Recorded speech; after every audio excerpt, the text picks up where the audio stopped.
And here is another thing, a wonderful treasure which you have in Assam, the sense of color. Gandhiji once said that the maidens of lovely Assam weave poems in their handlooms, and he was right. In the remotest villages, far away from what in our conceit we call civilization, you may find women producing textiles of such exquisite taste with such an instinct for tone and coloring as makes the sophisticated feel rather small. So, one thing which attracted Verrier Elvin was the sense of color of the Assamese. Assamese, you know, they weave different sorts of clothes, handlooms, okay, like gamusas, mekhla sador, bua mekhla sador. We all know all this, isn't it? They are so common nowadays, and earlier also they would weave beautiful designs on their cloths, okay, especially the girls of Assam.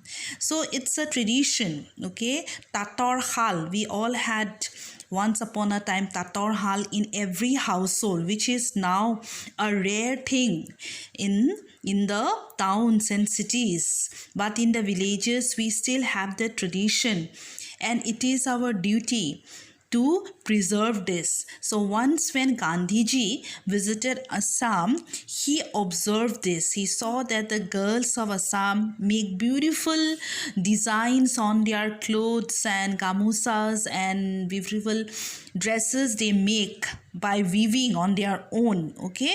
Bua mekhla sador juntu tumaloke pinha ba bhal poa gamusa. So he was really fascinated, and what was the comment that he made? The maidens of lovely Assam weave poems as if they could weave some beautiful poems in their designs, so artistic, so beautiful. And he was right. Verrier Elvin agrees with Mahatma Gandhi. Yes, they are really talented. They have a beautiful sense of color, the mixture of color. In the remotest, means very remote inside, okay, remotest villages, far away from what in our conceit we call civilization, far away from civilization. You have to go miles and miles away from towns and cities to the villages. You may find women producing textiles of such exquisite taste, of such magnificent taste and design, with such an instinct of tone and coloring. They know which thread to use, what color to make, will go with what designs, okay. They have that taste as makes the sophisticated feel rather small. So now, comparing their works of art like weaving, the bua mekhla chadar or the gamusa or the traditional dresses that we wear, if we compare this with what we call the sophisticated dresses or the outfits or the modern outfit, we find that we have a fascination for the traditional outfit or traditional dresses.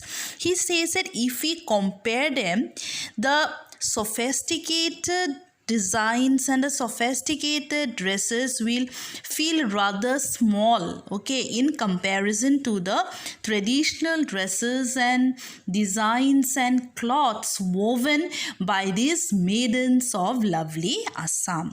They have that inborn instinct, you can say, the taste for color and design, and they are gifted with that. But it's really a very sad thing that slowly this tradition is coming to an end. It's our duty as parents to teach our children how to weave, okay. Now coming on to the art of personal decoration. The art of personal decoration is another thing which I have noted among the hill people here. So he visited many places. He visited the Nagas, the Angamis, that is different tribes of the Nagas and all. And he saw that they were really skilled craftsmen. And he said one thing I noticed is the art of personal decoration, how they used to decorate their houses, gates, mugs and all they used to make with whatever things they got in nature. Okay, I have some car ornaments made by the Kabuls and the Kachas from the lovely blue wings of birds. So what these tribal people used to do, you know, you have seen what type of ornaments they wear. They wear ornaments made from the feathers of birds, cowries, beads, very colorful ornaments they wear, isn't it? They put some feathers on the crowns also that they wear. So these tribes, the Kachas and the Kabuls, what they used to do, they used to collect the wings of beautiful birds, bluebirds, and they used to make different ornaments. Okay, I have rarely seen such delicacy of touch, very delicate. Delicate means soft, gentle of touch, such natural sense of beauty. They have that inborn sense of beauty, such beautiful designs they used to make, such intelligence in adapting things ready to hand. They were also intelligent. They knew how to match one thing to the other. There was really a beauty in their work, very skilled. They had that perfection in every piece of work that they did. The scintillating wings, scintillating means shining. Shining wings of beetles too are often used. So they use small insects and birds also to make beautiful designs. Okay, to make beautiful designs out of whatever things they got in nature, like they collected stones, insects, birds, the wings of the birds. Okay, the scintillating means shining wings of beetles too were often used, and natural stones and beads of cowries. Cowries, you know, have you seen cowries? Nowadays children don't play with cowries. They are like beads, you know, and when we were small we used to play with cowries and flowers, and in their use and in the arrangement of the cloth, nothing ever clashes. Nothing is out of focus. Nothing is harsh or crude. So I told you they knew how to match one thing with the other. There was beauty, there was delicacy, there was magnificence. Everything was so perfect. The fineness was there in their work. Nothing is harsh or crude means that means we say na, the finishing of this piece of furniture is very good. The finishing of this work is not good. Finishing means what? It should be delicate. It should be magnificent. There should not be any flaw. Okay, so in their work you will not find any defect. They were so much skilled in their work. Okay, it is like a symphony of wildflowers where everything matches. Symphony means it's an extended musical composition. The literal meaning is that, but here it means a mixture of wildflowers where everything matches, as if the flowers are beautifully linked with one another and nothing is in disharmony. That means there is harmony. Everything matches. Suppose they are making ornaments, the cowries, the wings and the feathers, everything matches. There is match in the color also. So very beautifully designed. You know, this tribal people, whether they are Nagas or they are from which part of the state, but they are really great craftsmen and artisans. And Warrior Alvin, when he came to this part of India, he was really mesmerized. He was carried away by the gift, the natural talent of these people. Okay.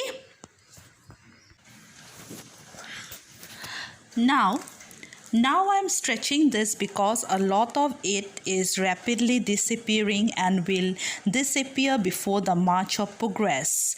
But there is no reason why it should.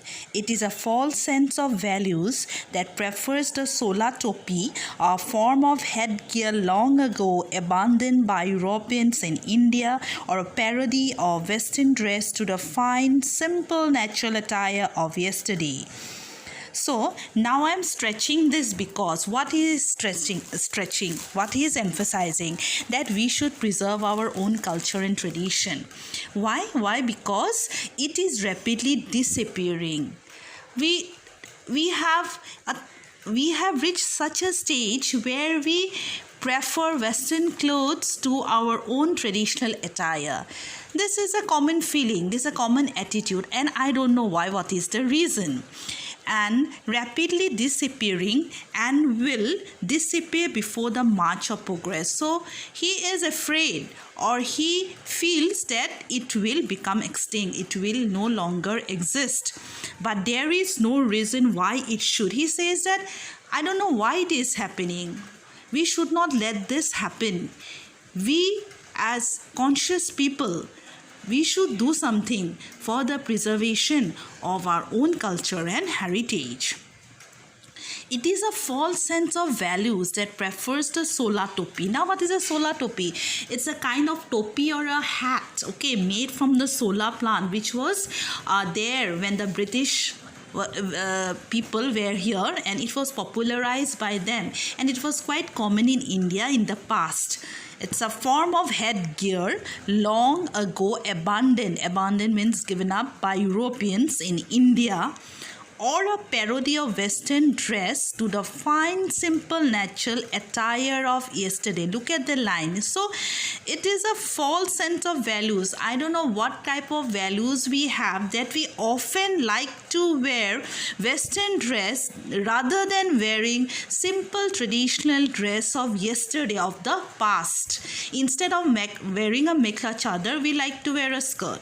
Instead of wearing dhoti and pajama or a waistcoat which is hand woven, we go for Western dresses, right? So he also wonders why this is happening, and doesn't find any particular reason. Maybe it is differs from person to person. It is a sense of taste. Maybe it is our own preference for certain clothes. Maybe it's the impact of modernization. We don't know what is the reason, but the sad thing is that we must wear Western, not must, we should adapt everything from all types of cultures, be it Western, whatever. We should wear every kind of clothes, but we should not give up wearing our own dress or attire. We should not forego, or we should not abandon or give up our own culture and tradition. A discerning critic, Mr. Raymond Mortimer, he was a famous British critic and literary editor. Okay, he was a critic who found much to praise on a recent visit to India. So he was a critic at that time, and he visited our country, India, and he had saw many things in India which were praiseworthy, yet spoke of the bad taste that he had found here, and how astonished he was that such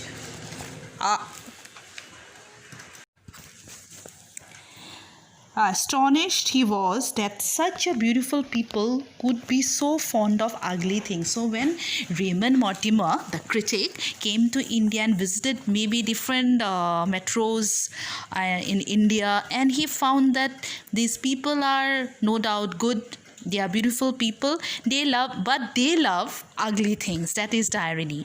I think we must admit that there was something in what he said.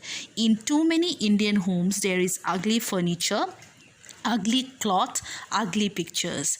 So now Verrier Elvin comments on that Raymond Mortimer was correct, because he says that in many households in India, he talks about India as a whole. I'm sorry. There are ugly furniture, ugly cloth, ugly pictures. But if Mr. Mortimer had gone to our hill villages, he would not have been able to say that.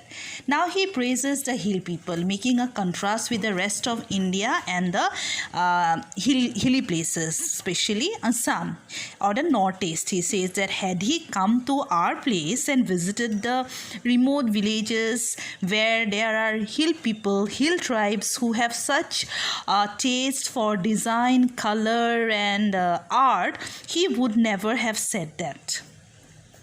I'm sure that one of the enemies we have to fight is ugliness, and somehow we must not allow the natural good taste of the hill tribes to be debased. So he says that we have to fight this ugliness, we have to get rid of this ugliness, and since the tribal people already have a natural instinct for color and design and beauty in all forms, we must try to upgrade that, we must try to preserve them that, okay, and we must support them, encourage them. It is a problem for our educationalists, and I do not pretend to know the solution. I only venture to suggest a problem. So he says that as common people, actually we cannot do much. It is a problem for our educationalists. Great scholars can do something in this regard. They can encourage the new generation to preserve the songs, the folk traditions, the folk culture or the folk tales of Assam, then the music that will be lost very soon, the Borgates, the ancient stories, and all this should be compiled, preserved well, so that our future generation have a taste or know what our ancestors did and what is our culture and tradition. I do not pretend to know the solution. So he says that I do not know the solution. I only venture to suggest a problem. He says that I'm here to point out what is the problem. I'm just showing you what are your problems. You have to work on those problems and find a way out of those problems. And so finally, let me say first to the hill people of Assam, do not be ashamed of your old culture. So he appeals to the people of Assam, or he advises them that be proud of your own culture. You have such a rich culture, rich heritage. Why don't you preserve it? He's very much attached to the people of this area. So he says that you preserve your culture. It is a noble and beautiful thing, much of it. Do not throw it away too readily. He says that it is a very beautiful thing. You have great treasures here. Why don't you preserve them and do not throw them too easily? Do not be carried away by the culture of other people. Yes, you adapt everything, you get adjusted with the surrounding, you accept the culture of other people, but do not throw away your own culture. In Europe, we threw away too much, and now we are trying desperately to recover it. So he gives his own example of his country. He says that in Europe we did that, and now we are repenting. We are desperately, that means with all our might and with great enthusiasm and vigor, we are trying to recover it. See that it is not too late. And to the other people in Assam, I would say, never look down on the simple natural things of your villages. Look down means to not to have a very high opinion. Look down upon people means to laugh at people, to mock at people. Here it means that never underestimate the simple beauty of your culture. You have so many things to preserve and to be proud of. Don't be ashamed of your own culture. These are natural things. They can never be recreated. They can never be got back if you once lose them. Okay, study them with love and sympathy. So have love for your own culture. Be proud of being a part of this beautiful state. You have a great treasure there. Good taste. What are the things that we have? We have good taste, the sense of color and form, already explained to you, the artistic taste of the people, okay, the designs that they make, the weaving that they do, the delight in beauty, the love of rhythm, song, music, okay, the right tone in music. These are the things that cannot be manufactured by the factory or ordered by an office. So yes, this is the age of modernization. We are all techno savvy, right? Everything can be got by the press of a button, but you cannot get back your culture by pressing a button or using the remote. Okay, once you lose it, it's gone forever, he says, and it cannot be manufactured in any big factories or multinational companies do not have the capacity to create a culture or to give it back to you once you lose it. Okay. They grow out of the ancient soil, and once they are gone, they can never be recovered. So this is a very significant line. They grow out of the soil, the beautiful soil of Assam, the beautiful state of the Seven Sisters, the beautiful land that we have, the hills, the plains, the mountains, the cascading waterfalls. Can we get them back? Preserve your natural beauty, preserve your culture. So once they are gone forever. Let us be proud of our own culture and heritage. So this is the explanation of the lesson. When we get back to the live classes, I'll explain in greater detail. I'll try to clear your doubts. Okay. Thank you, children.